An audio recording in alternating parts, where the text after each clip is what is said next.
So I just got done watching the trailer for The Matrix Resurrections here on When I'm Not Podcasting. We're going to talk about that here on the program. And as I record this new crop of episodes here for all of you, over the next couple of episodes, you'll notice a couple of things. Number one, maybe you won't tell the difference, but I actually bought a new laptop. And it's been 6 years.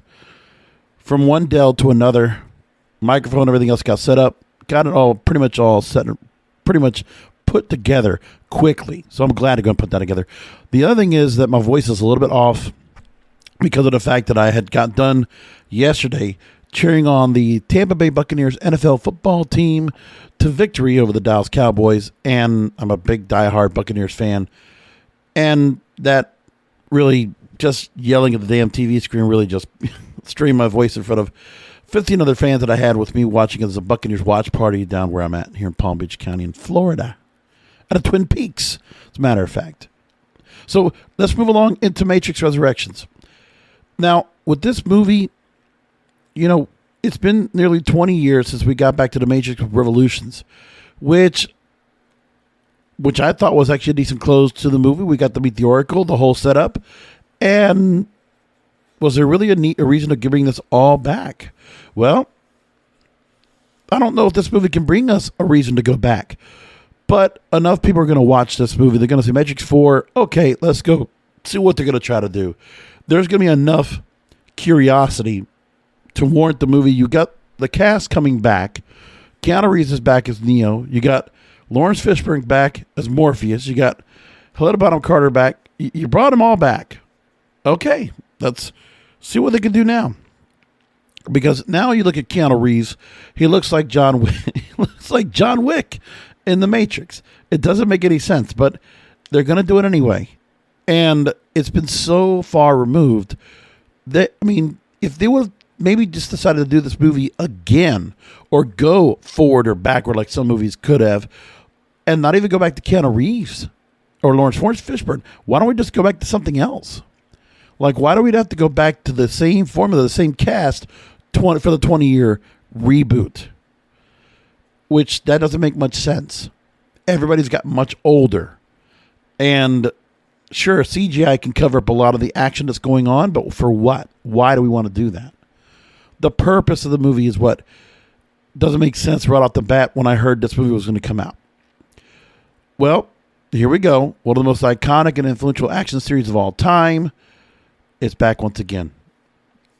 So we're going to be all brought back into the post-apocalyptic tech-forward world of kung fu revolutionaries raging against the machines and The Matrix Resurrections. Now, in this movie, Keanu Reeves is set to return alongside mastermind Lana Wachowski. Things have been kept pretty hush-hush since the project was announced, but we saw a trailer that came out to discuss what this movie is going to be all about. The first trailer has been released. So the trailer is dropped. You hear a version of Jefferson Airplane's White Rabbit to bring the rabbit hole, all that kind of coming up again. And the whole implications of what White Rabbit means when it comes to taking pills, things like that. So there's eye-popping footage loaded with mystery, gravity-defying parkour sequences, motorcycle chases, martial arts mayhem, and an unexpected dose, humor uncommon in the straight-face franchise. Yep, they're going to try to go for it again. And there's not many movies you can bring back just like this without it being kind of a little bit of a joke. I mean, I think of Shaft, as a matter of fact. When they brought that movie back, that Samuel L. Jackson did a pretty good reboot of that franchise from Richard Roundtree from 1971 to bring that movie back in 2000. You had a young Christian Bale that was in it, a young Tony Collette that was in it. It was a fantastic movie. And then they decided to go and do it again, but this time it was because Shaft had a son, and they wanted to integrate him into the mix. So that's what they did. And they made it funny. And it worked. I don't know if they're going to do that again or not, but that was the thought they decided to do. Let's see what happens with it. So the movie was originally going to be coming out April 2022. It got bumped to Christmas weekend. So one of the things that was going to happen here, that The Matrix will be available not just in theaters, but it'll be simultaneously viewed on HBO Max. So for some of you out there, you're not even going to have to bother going to the theater to go watch it.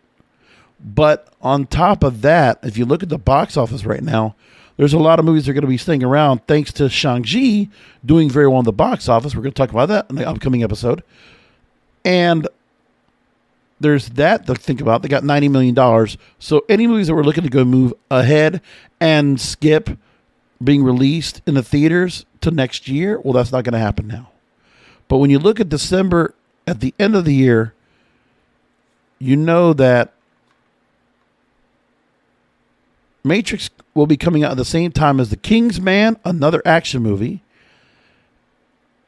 And prior to that, I mean, they're going to be by alone having that movie, but The King's Man is also going to be another action movie that's going to stand against it. So we don't know how that's going to do against everything else. We don't know. So here's what we know about what the Matrix movie is going to be about now. When we last plugged into the Matrix, Ree's prophetic chosen one was extremely dead, striking a Christ-like pose for good measure after defeating Hugo Weaving's destructive Agent Smith and granting salvation to both mankind and the machines that enslaved it. Carrie-Anne Moss's... Oh, that's right. It was Carrie-Anne Moss. When I say Helena Bonham Carter, I get those two confused. Carrie-Anne Moss's Trinity, meanwhile, has also been slain before the big melee. So now, Neo apparently comes back alive in his Thomas Anderson persona, living a somewhat normal life in modern-day San Francisco, unaware of his pre-death adventures in the Matrix, but gets thrown into an existential crisis of visions of the green digital grid of the Matrix. And then his therapist at this time is being kept at bay by a steady diet of bright blue pills. So Neo reunites with Trinity at an indie bookstore. They can either figure out their connection. So it's like Men in Black 2 or 3, right? I don't know. So we're going to go with Amnesia to start off the return of these two. They figure this out, and the two are later shown fighting side by side. And they're also shown glitching out, further speculating that Trinity could be a digital recreation of Neo's soulmate, and speculation surrounds whether Neo himself is a digital recreation.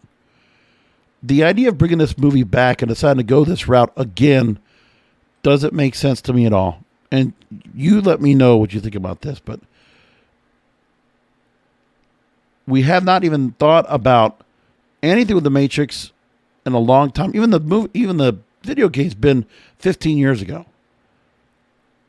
And there we are. It's like, it hasn't had that much time to go through the motions.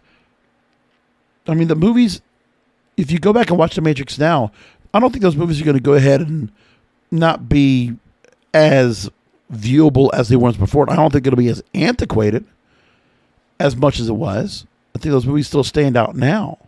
So the reason we're going to have it, I don't know. Oh, by the way, there will be a John Wick 4, and Fisher will be still fighting alongside Reeves in that upcoming movie coming up. Well, I'm going to leave it there. Just thought it was something that had to be brought up. But I'd love to get your comments if you're watching on the YouTube channel. If you're listening in, just email me, kingofpodcasts@yahoo.com. Would love to hear from you and see what you think. In the meantime, we'll come back for another one. I'm Not Podcasting, and I'll talk to you next time.